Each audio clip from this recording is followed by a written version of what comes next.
All right, so I'm going to show you my writing spot then versus my writing spot now. So let's start with my writing spot back then.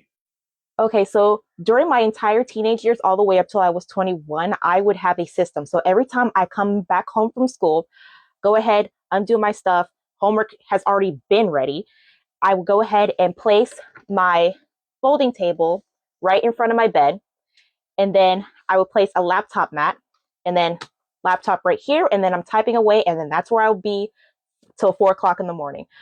But because I'm in a slouching position, I often have to put in pillow, laptop mat, laptop, and then we're ready to rock and roll. And that has been my system for years. Sometimes I just go straight up pillows or stack up the pillows on my bed and then just call it a day. However, at the time I had like a really old laptop and it would heat up really fast. And once it's like heat up, it would shut off.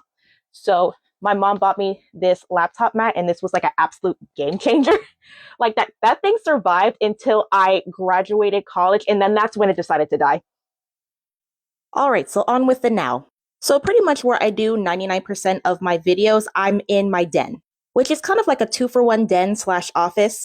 When I first started my BookTok account and was documenting my author journey, my mom noticed that I was going downstairs a lot, so she cleared up the space so that way I can use it to film content and write my books. So now I have a dedicated space to focus on my books and have little to no distractions.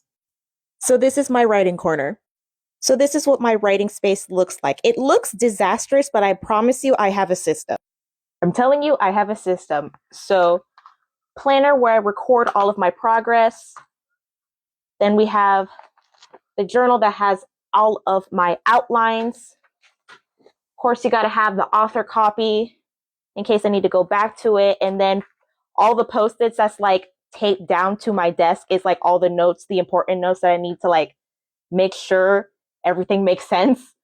And then posted up on the monitor. The monitor doesn't work, by the way.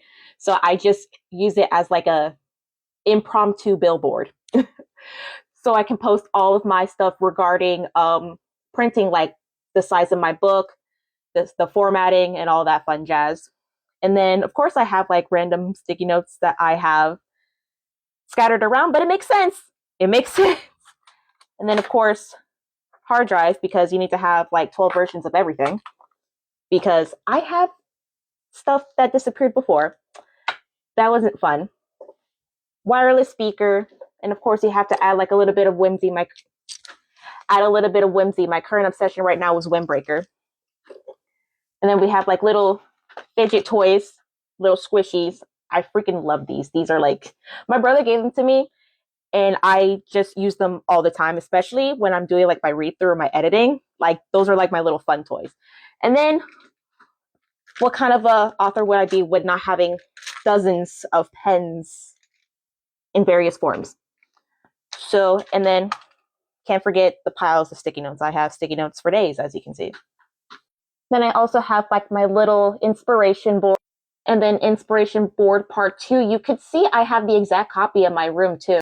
And then of course I have like a little mirror that says finish that draft, because I am struggling trying to finish that draft. Yeah, I can only blame but myself. So yeah, those are my writing spots then versus now.